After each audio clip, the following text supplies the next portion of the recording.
Nagaanii fi araarri waaqayyoodha lafaaf biyya jirtan hundumaatti isiniif haa ta'u. Qulqulloota saba waaqayyoodha kan taatan hundumti keessan akkam jirtu. An obboleessi keessan nagaa guutuun qaba. Waaqayyoof galanni guddaan haa ta'u. Yesus Kiristoosidhaaf galanni guddaan haa ta'u. Macaafa qulqulluu irraa sagalee waaqayyoo walii wajjiniin ilaallaa. Sanyii hin bannetti dhalattanii jirtu duree jedhuuni sagalee waaqayyoo walii wajjin ilaalla. Galanni fulfinni Yesus Kiristoosidhaaf haa ta'u. Yesus Kiristoosidhaaf galanni guddaan haa ta'u. Nuyi sanyii hin bannetti dhalanneerra. Egaa sanyii baduu fi sanyii hin bannetu jira jechuudha. Sanyii hin banneef sanyii hin badu gidduu garaagarummaa jiru sagalee waaqayyoo irra dhaabannee walii wajjin kan ilaallu ta'a. Yesus Kiristoosidhaaf galanni guddaan haa ta'u. Waaqayyo maqaan isaa yaa ulfaatu. Sanyii baduu fi sanyii hin banne jidduu garaagarummaa jiru walii wajjiniin ilaalla jechuudha. Yesus Kiristoosidhaaf galanni guddaan haa ta'u. Waaqayyo karaa sagalee isaa tokkoon keenyatti haasaa. Waaqayyo nutti dubbata. Inni nutti dubbatu, inni nutti haasa'u. Waaqayyo maqaan isaa kan ulfaate haa ta'u. Ameen ameen. Haleluuyaa. Mee waaqayyo akka nu barsiisu sagalee isaa waaqayyo akka nutti dubbatu hundumti keenya iyyuu iddoo jirrutti daqiiqaa muraasa walii wajjin haa kadhannu. Jiraataaf kabajamaa isa taate alfaa fi omeegaa waaqayyo waaqa abbaa waaqa ilmaa teessoo keerratti galanni guddaan siif haa ta'u. Yaa waaqayyo abbaa ati nu gargaartee jennaan carraa kan arganne yaa waaqayyo gooftaa sagalee kee dhaggeeffachuudhaaf fuula kee dura jirra. Maqaa ilma kee Yesus Kiristoositiin sagaleen kee kun dhoowwaa tokko malee maqaa ilma kee Yesus Kiristoosiin jidduu keenyatti dhangala'aa jalqabu. Homne sagalee keetii maqaa Yesus Kiristoosiin jidduu keenyatti haa dhangala'u. Sagaleen kee nu haa barsiisu. Sagaleen kee nutti haa dubbatu. Sagaleen kee nu haa gorsu. Akka sagaleen kee yaa Waaqayyo nutti hin dubbanneef, akka sagaleen kee nu hin gorsineef, akka sagaleen kee nu hin barsiifneef yaa Waaqayyo inni barbaadu macci hafuura dukkanaa maqaa ilma kee Yesus Kiristoosiin hojii isaa kan diigame haa ta'u. Maqaa Yesus Kiristoosiin hojiin isaa kan diigame haa ta'u. Jireenya keenyarraa, bara keenyarraa, hojii keenyarraa, deemsa keenyarraa karoorri diinaa maqaa Yesus Kiristoosiin kan diigame haa ta'u. Maqaa caalu maqaa Yesus Kiristoosiin kan diigame haa ta'u. Maqaa Yesus Kiristoosiin kan diigame haa ta'u. Jireenya keenyarraa, bara keenyarraa, deemsa keenyarraa, tajaajila keenyarraa maqaa Yesus Kiristoosiin kan diigame haa ta'u. Yaa abbaa galanni guddaan siif haa ta'u. Sagalee keetiin nu barsiisi. Sagalee keetiin nutti dubbadhu. Waan nu barsiistuuf, waan nutti dubbattuuf teessoo kee irratti galanni guddaan siif haa ta'u. Maqaa tokkicha ilma kee Yesuusitiin. Ameen. Yesus Kiristoosiidhaaf galanni guddaan haa ta'u. Yesuusiidhaaf galanni guddaan haa ta'u. Egaa sanyii baduu fi sanyii hin banne mata duree jedhu sagalee waaqayyoodha walii wajjiniin ilaalla jechuudha. Sanyii baduu fi sanyii hin banne Yesus Kiristoosiidhaaf galanni guddaan haa ta'u. Ameen ameen. Sanyii baduu fi sanyii hin banne. Haleluuyaa. Sanyiin badu sanyii akkamiiti? Sanyiin hin banne immoo sanyii akkamiiti isa jedhu sagalee waaqayyoo irraa walii wajjin kan ilaallu ta'a jechuudha. Waa hundumaaf sagalee waaqayyoo deebii qaba. Waa hundumaaf sagalee waaqayyoo hin dubbata. Waa hundumaaf sagalee waaqayyoo deebii qaba. Yesus Kiristoosiidhaaf galanni guddaan haa ta'u. Ameen ameen. Haleluuyaa. Egaa Kiristoos Yesuusitti erga amanne booda kan ittiin nuti geggeeffamnu, kan ittiin nuti ittiin jiraannu, bulchiinsi keenya, geggeessaan keenya, gorsaan keenya, leenjisaan keenya macaafa qulqulluudha. Yesus Kiristoosiidhaaf galanni guddaan haa ta'u. Ameen ameen ameen. Leenjisaan keenya, gorsaan keenya, barsiisaan keenya macaafa qulqulluudha. Yoo birraa kaasee erga Kiristoos Yesuusitti amannee kaasee erga kan Kiristoos Yesuus taanee kaasee gorsaan keenya, barsiisaan keenya, leenjisaan keenya, qajeelchaan keenya macaafa qulqulluudha. Yesus Kiristoosiidhaaf galanni guddaan haa ta'u. Ameen ameen. Haleluuyaa. Dubbiin waaqayyoo kun hin gorsa. Dubbiin waaqayyoo kun hin leenjisa. Dubbiin waaqayyoo kun hin barsiisa. Dubbiin waaqayyoo kun hin ifata. Dubbiin waaqayyoo kun hin qajeelcha. Dubbiin waaqayyoo kun hin sirreessa. Yesus Kiristoosiidhaaf galanni guddaan haa ta'u. Kanaaf qajeelfamni jireenya keenya waan hundumaaf jechuudha. Qajeelfama jireenya keenyaa kan ta'e sagalee waaqayyooti jechuudha. Yoo birraa kaasee erga Yesus Kiristoositti amannee kaasee Yesus Kiristoosiidhaaf galanni guddaan haa ta'u. Kanaaf nu ittiin kan geggeeffamnu, ittiin kan jiraannu, ittiin kan barsiifamnu yoo jiraate sagalee waaqayyooti jechuudha. Kanaaf sagalee waaqayyooti. Waan sagalee waaqayyoo jedhu kana jenna. Waan sagalee waaqayyoo jedhu immoo deebinee jiraanna. Yesus Kiristoosiidhaaf galanni guddaan haa ta'u. Namni waan sagalee waaqayyoo jedhu hin jenne, namni waan sagalee waaqayyoo jedhu hin jiraanne duukaa bu'aa Kiristoos yookaan ijoollee Waaqayyoo jedhamu gonkumaa hin danda'u. Yesus Kiristoosiidhaaf galanni guddaan haa ta'u. Ijoollee Waaqayyoo jedhamu yoo barbaadde, duukaa bu'aa Kiristoos jedhamu yoo barbaadde, isa Kiristoosin duukaa bu'e jedhamu yoo barbaadde, Yesuusiidhaaf galanni guddaan haa ta'u. Ijoollee Waaqayyoos ta'uu yoo barbaadde, waan macaafni qulqulluun kun siin jedhee jiraachuutu sirra jira. Yesus Kiristoosiidhaaf galanni guddaan haa ta'u. Macaafichi in barsiisa, in gorsa, in leenjisa. Mee waa'ee macaafa kanaa lammaffaa Xiimotewos 3:16 isin yaa dubbisu. Caafanni qulqullaan hundinuu geggeessaa hafuura Waaqayyootiin caafame barsiisuudhaaf jedha. Yesuusiidhaaf galanni guddaan haa ta'u. Caafanni qulqullaan kan inni barreeffame geggeessaa hafuura Waaqayyootiin. Erga jedhee booda maaliif barreeffame jedhee gaafa tarreessuu tokko Yesuusiidhaaf galanni guddaan haa ta'u. Maal jedhaa? Barsiisuudhaaf jedha. 2 balleessaa hubachiisuudhaaf jedha. 3 qajeelummaatti leenjisuudhaaf jedha. Yesuusiidhaaf galanni guddaan haa ta'u.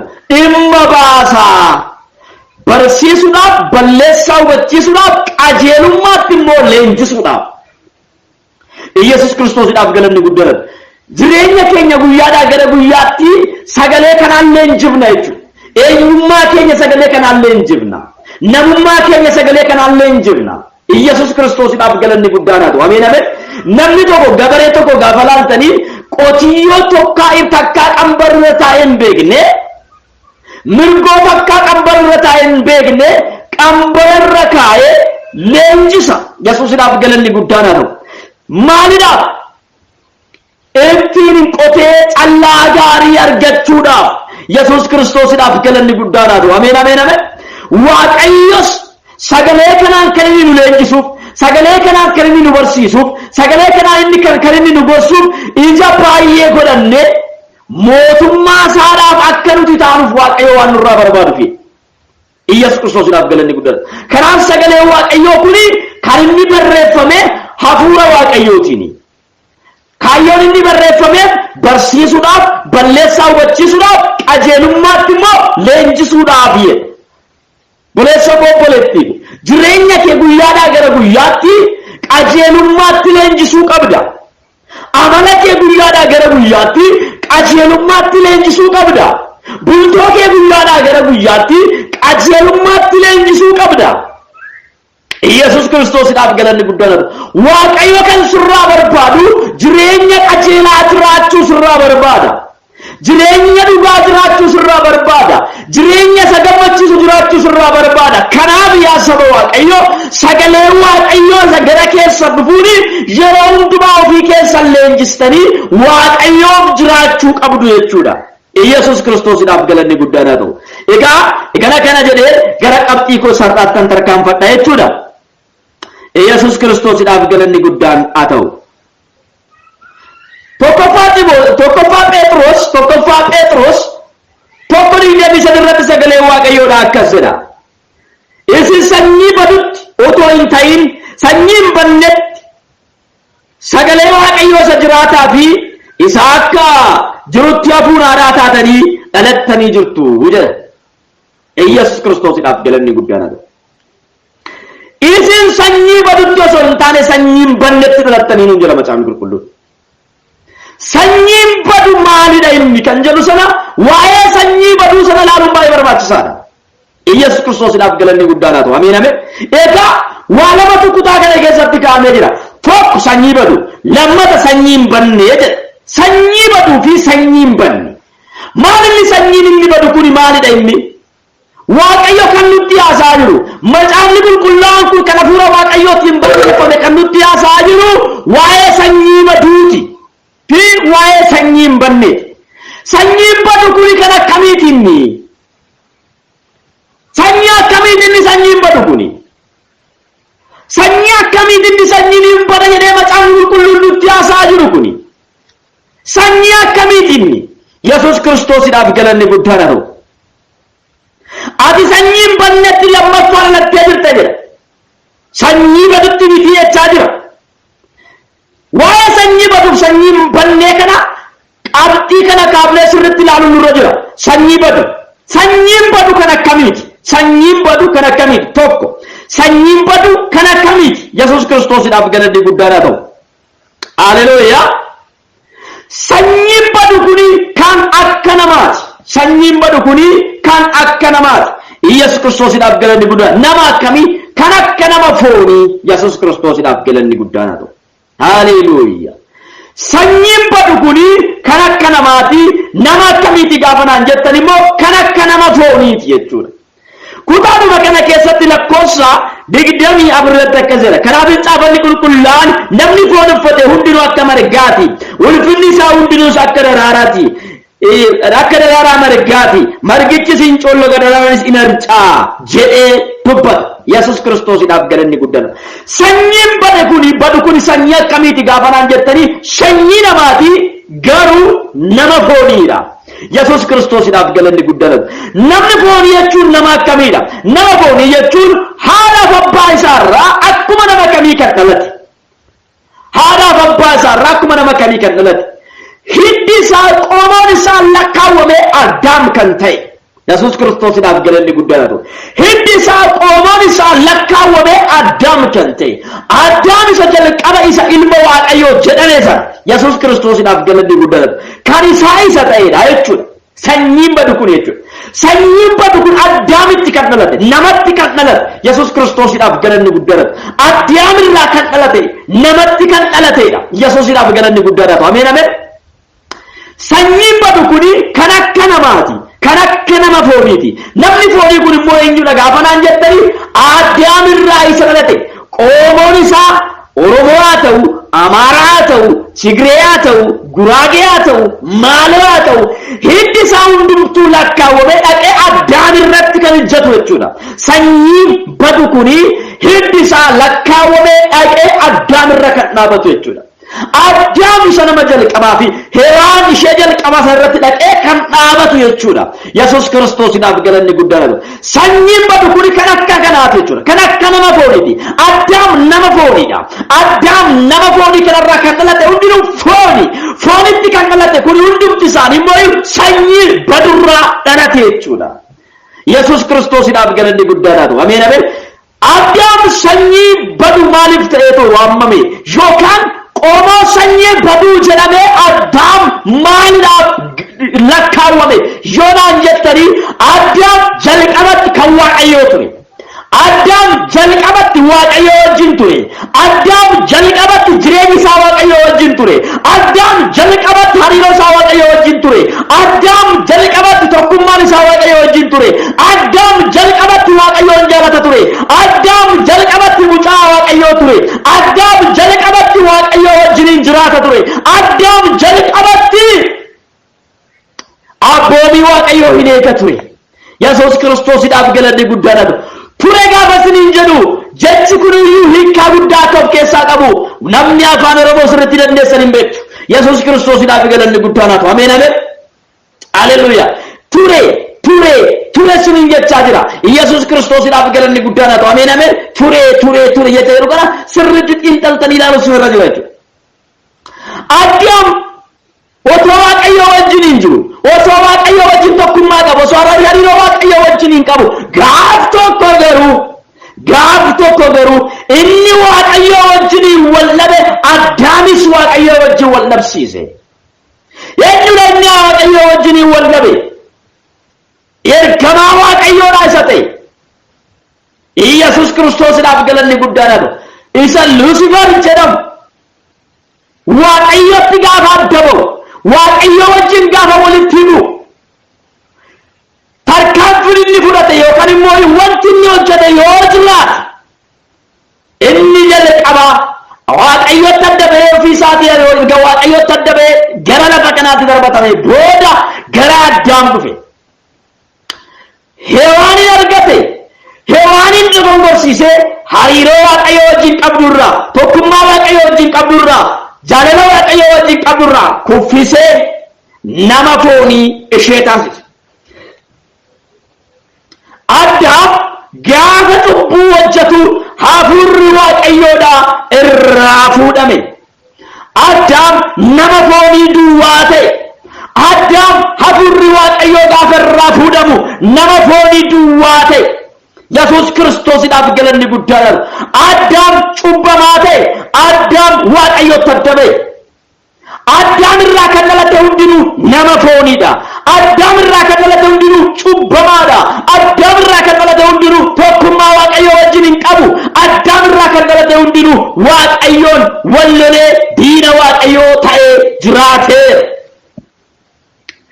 egaa inni diina waaqayyoodhaa ta'e kuni sanyii badutti warra dhalataniidha jedhee macaafni qulqulluun nutti hima sanyiin baduu kan akkanaati jechuudha Yesus Kiristoosiidhaaf galanni guddaan haa ta'u maakraa doolaa baataanaa baadiyyaabos haleluuyaa sanyiin baduu kan akkanaati jechuudha sanyiin badu kuni kan akka kanaati jechuudha Yesus Kiristoosiidhaaf galanni guddaan haa ta'u ameen ameen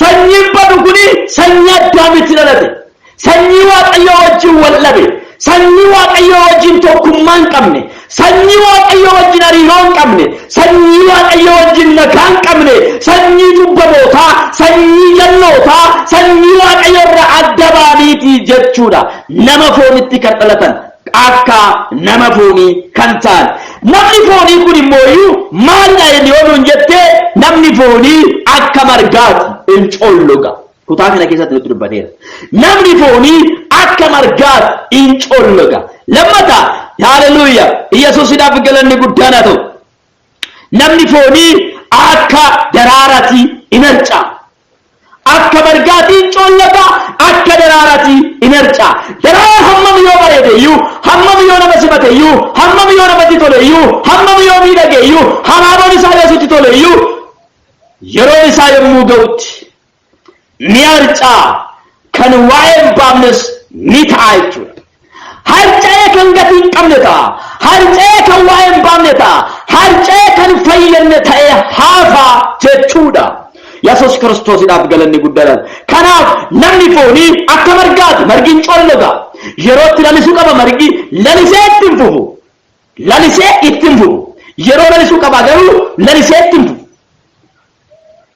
hin colloga namni foonii akka margaati hin colloga namni foonii akka daraaraati hin harca'a amma yoo miidhageeyyuu amma yoo sirriitti toleeyyuu waan adda addaatiin miidhagfamee waan adda addaatiin of kuulee jireenya isaa waan adda addaatiin tolchee yoo jiraateyyuu namni foonii gaaf tokko akka daraaraa harca'uun akka margaa colloguun isaa hin oolu jechuudha kanaaf namni foonitti dhalatee fooni waan ta'eef foon immoo harca'aa hin badaa waa'ee baasu gatii hin qabu kanaaf sanyii kanatti dhalattanii yoo jiraattan sanyii kanaan boonuun gatii tokkoyyuu siif hin qabu jechuudha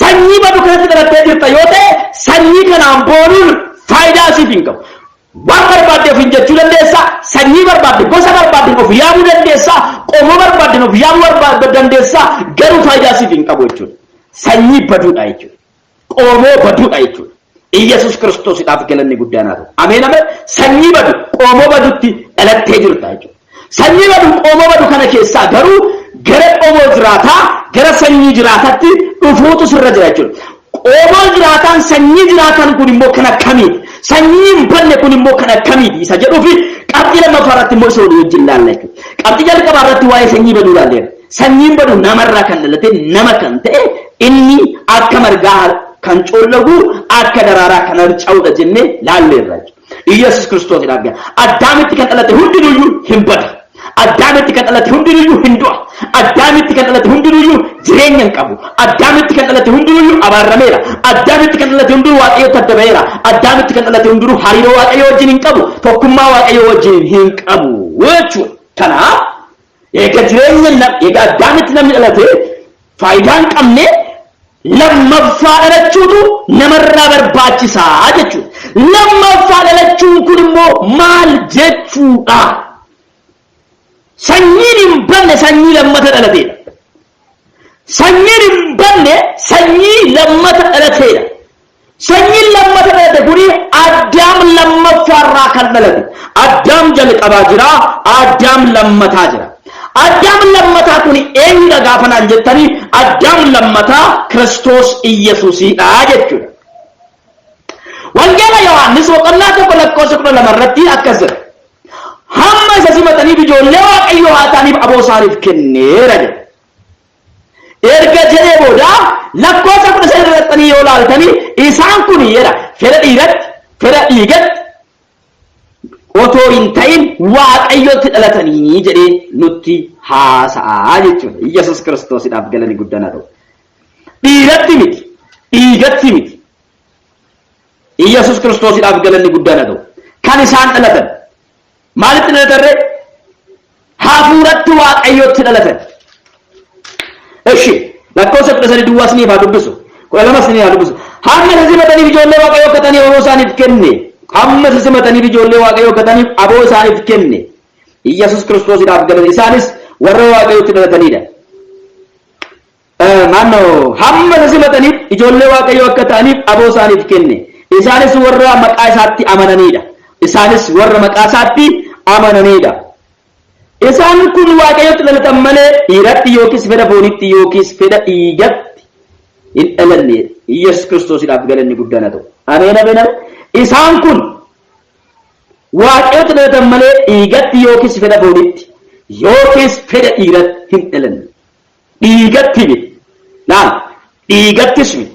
Dhiirattis miti. Foonittis miti. Foonitti kan dhalate foon akka margaa hin colloodha.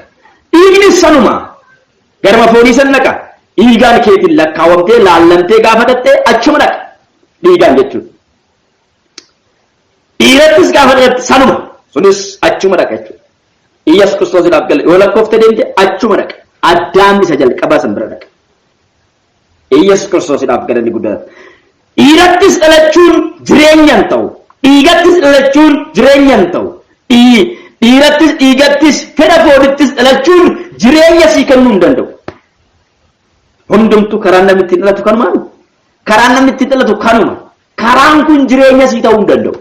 Karaan kun dhaaltuu mootummaa waaqayyoo si gochuu hin danda'u. Karaan kun badii si oolchuu hin danda'u. Kanaaf sagalee waaqayyoo sanyii hin bannetti dhalattanii. Maalidhaan sagalee waaqayyootiin haaraa taatanii sagalee waaqayyootiin dhalattanii. Ilaala.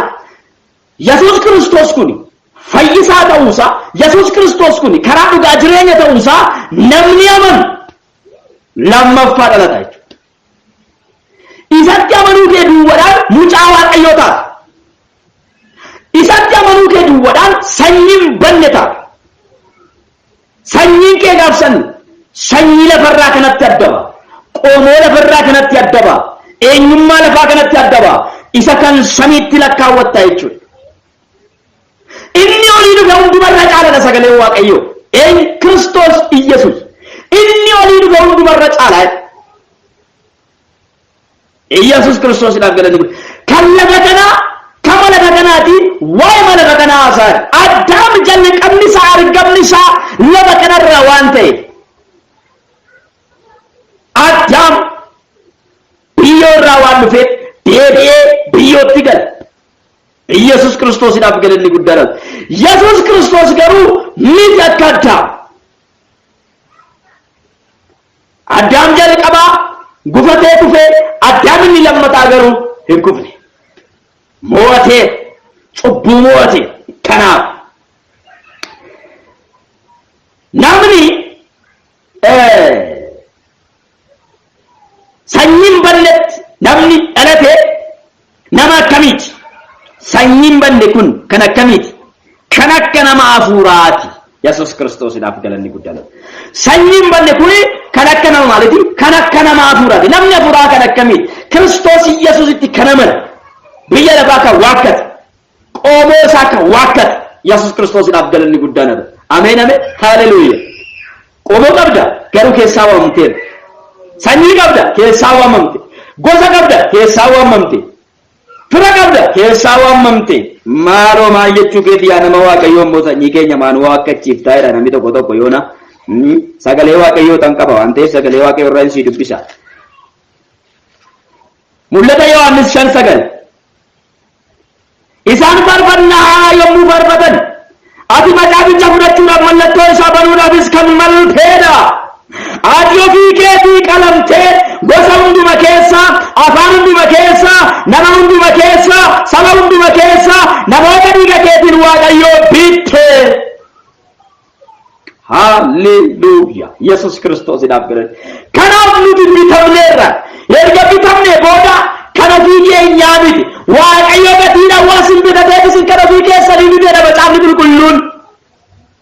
Erga Waaqayyo nu bitatee nuti kan Waaqayyo kan qomoo keenyaa miti, kan sanyii keenyaa miti, kan aantee keenyaa miti, kan firoottan keenyaa miti, kan alabbaa keenyaa miti, kan Waaqayyo yoo dirra gaafa Kiristoosin bitamneerra, gaafa Kiristoos nu bitateerra jalkaasnee nuti kan Waaqayyooti. Ashu. Hey, Makraduna malabadi abarala majalaba diabos. Yesus Kristos idhaaf galanni guddaadha ta'u. Isin Waaqayyo gatiidhaan waan isin bitateefi karaa isin kan isaatii nuun jedha Macaafni Qulqulluun. Yesus Kristos idhaaf galanni guddaadha ta'u. Makradula bajela badia barala badana majalaba diabos. Wow, yaa ulfaatu Yesus. Yaa ulfaatu Yesus. Yaa ulfaatu Yesus.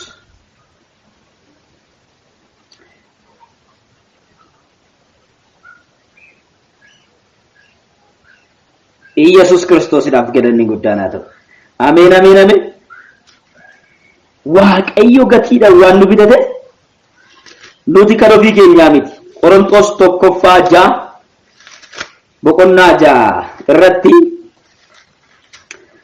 akka bitamne sagalee Waaqayyo nutti haasa'a.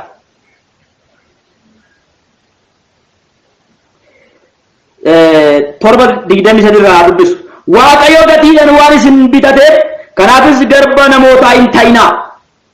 Waaqayyo gatiidhaan waan isin bitateef kanaafis maal hin ta'inaa? Garba namootaa hin ta'inaa. Yesus Kristos idhaaf galanni guddaadha. Jaarra immoo akkas jedha.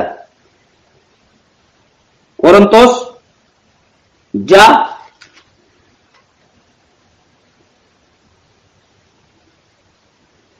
digdam tokkoffaasa. Waaqayyo gatiidhaan isin bitate kanaafis gutummaan dhagna keessanii waan inni ittiin galateeffamu haa hojjetu. Torba 23 Waaqayyotu gatiidhaan isin bitate waan ta'eef garba namootaa hin ta'inaa. Kun immoo iyyuu dhagni keessan Waaqayyo waan isin gatiidhaan isin bitateef dhagni keessan waan Waaqayyo ittiin galateeffamu haa hojjetu. Kanaaf nuti kan ofii keenyaa miti, kan Waaqayyooti. Yesus Kristos idhaaf galanni guddaadha ta'u. Ameen ameen.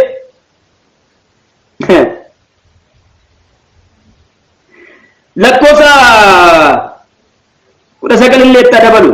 Dhagni keessan mana qulqullummaa hafuura Waaqayyo hafuura qulqulluu isaa isin keessa jiru ta'uu isaa hin beektaniire.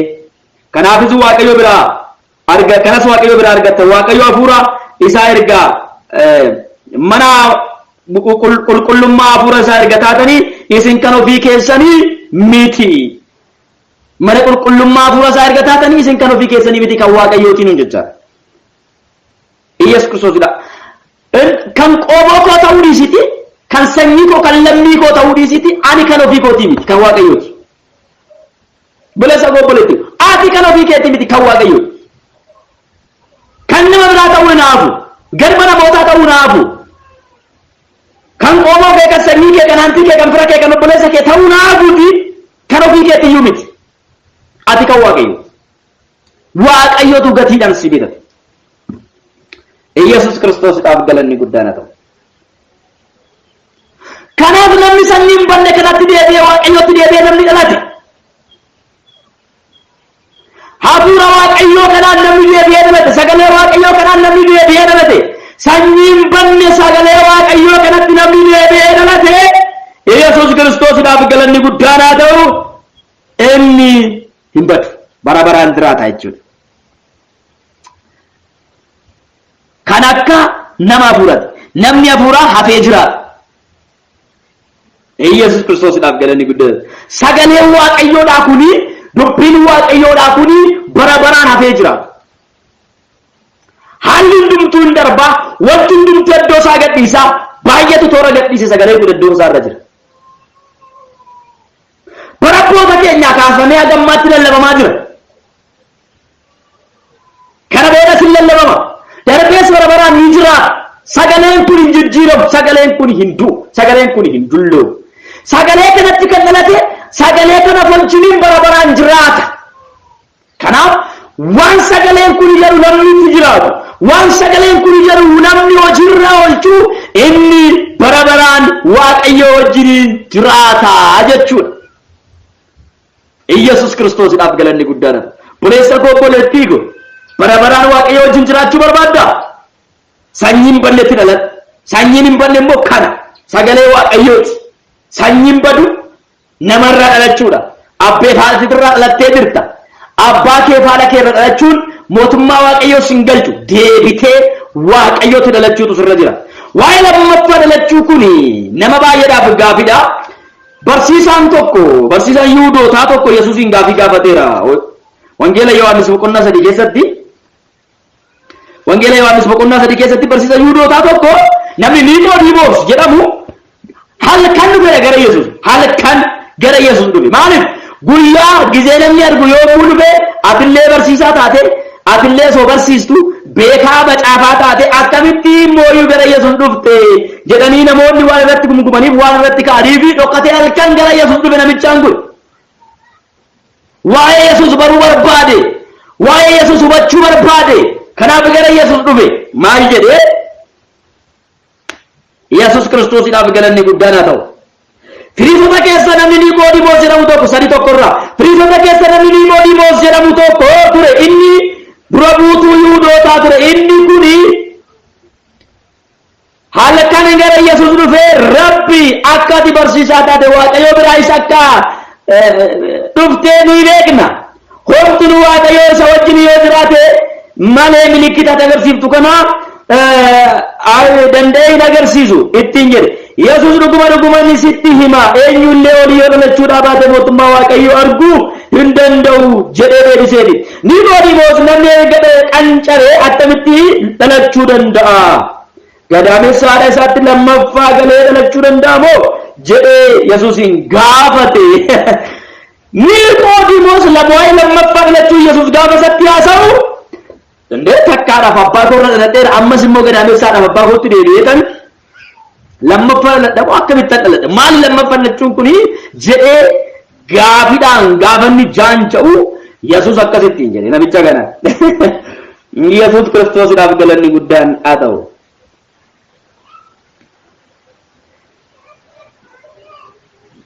Kanaaf Yesuus dhuguma sitti hima eenyullee bishaanii fi hafuura qulqulluudhaan yoo dhalachuudhaa baate mootummaa Waaqayyootti galuu hin danda'u. Namni foonitti dhalate foon, hafuuratti kan dhalate hafuura. Horii dhalachuu isiniif ta'a jechuu kootiif hin dinqifatinaayi ittiin jedhe. Foonitti kan dhalate maali? Foon. Hafuuratti kan dhalate hoo? Hafuura ittiin jedhe. Amma Niqoodiimoos maal jechuusaadha kan jedhu galuu fi diddee baay'ee burjaajee barsiisaadha beeka. Ati barsiisaa Yihuudootaa taate otoo jirtu kanan beektu dheedhi Yesuus. Ati barsiisaa Yihuudootaa taate osoo jirtu kanan beektu hin beeku namichaan. Horii dhalachuu jechuun hafuuratti dhalachuu jechuudha. Horii dhalachuu jechuun sagalee Waaqayyootti dhalachuu jechuudha. Namoonni tokko immoo barsiisonni barumsa sobaa barsiisan tokkiin immoo maal jedhu namni bishaanii fi hafuura Waaqayyootti jedhetti waa'ee bishaanii sana cuuphaa godha. Kiristinnaan cuuphaadhaan dhufa. Fayyinni cuuphaadhaan dhufa. Lammaffaa dhalachuun cuuphaadhaan dhufa. Lammaffaa dhalachuun cuuphaadhaan kan argamu erga ta'e. Lammaffaa dhalachuun yookaan immoo horii dhalachuun Waaqayyoorra dhalachuun cuuphaa bishaaniitiin kan argamu erga ta'e namni bartuuyyuu laga bu'ee bishaan dhiqatee sirraa'uu danda'a ture. Boleessa koon dogongoriin waa'ee bishaaniitii miti kan isaas haasa'u. Waa'ee bishaanii yommuu agartanii, waa'ee bishaanii yommuu dhageessanii, waa'ee bishaanii macaafa qulqulluu keessaa yommuu dubbistanii cuuphaa hojii walitti hidhinaa warri beektee. Yesuus Kiristoosiidhaaf galanni guddaan haa ta'u. Akkuma jarri keenya waa'ee maqaa dubartiitiin nama haasa'u immoo argan Dubree Maariyaam jedhaniitti maxxansan sana isinis immoo waa'ee bishaanii gaafa agartanii cuuphaadhaan waliin qabsiisinaa. Waan waliin fakkaanne waan waliin qabanne waan tokko hin taane waa'ee dhalachuuti kun kan haasa'aa jiru. Waa'ee cuuphamuu miti. Waa'ee cuuphamuu osoo hin taane waa'ee dhalachuuti. Dhalachuun immoo bishaaniin cuuphamuudhaan miti kan argamu. Cuuphaa yoo ta'e Kiristoosii wajjin awwaalamuu keenya, Kiristoosii wajjin du'uu keenya, Kiristoosii wajjin awwaalamuu keenya, isa wajjin deebinee ka'uu keenya, isa wajjin jireenya haaratti jiraachuu keenya kan agarsiisudha malee cuuphaan fayyina keenya kan agarsiisu.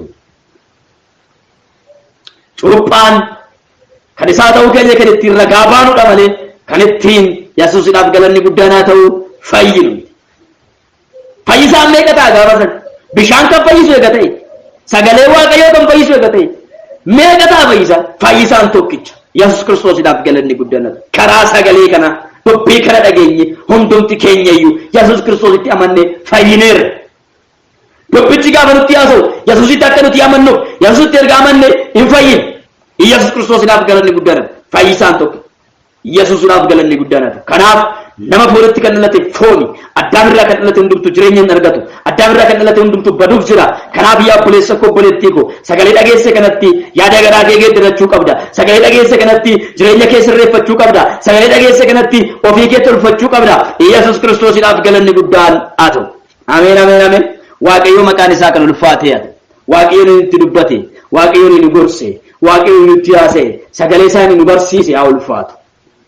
Kanaaf waa'ee sanyii baduu fi sanyii hin badne ilaaleera. Sanyiin badu namatti kan dhalate hundumtu hin bada. Nama foonitti kan dhalate foon biyyoodhaa gara biyyoo hin dhaqa. Yesuus Kiristoosiidhaaf galanni guddaan. Kanaaf obboleessa koo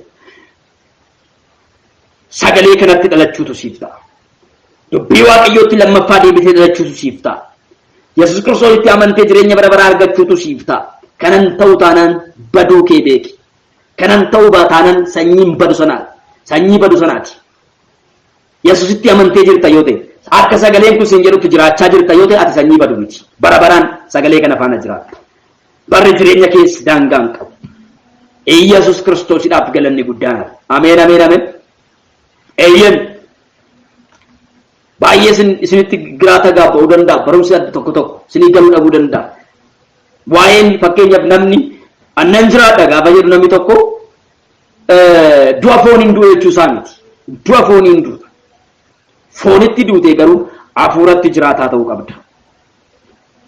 Foon biyyoodha waan ta'eef gara biyyoo. Addaam kan kufe fooninis hafuuraanis.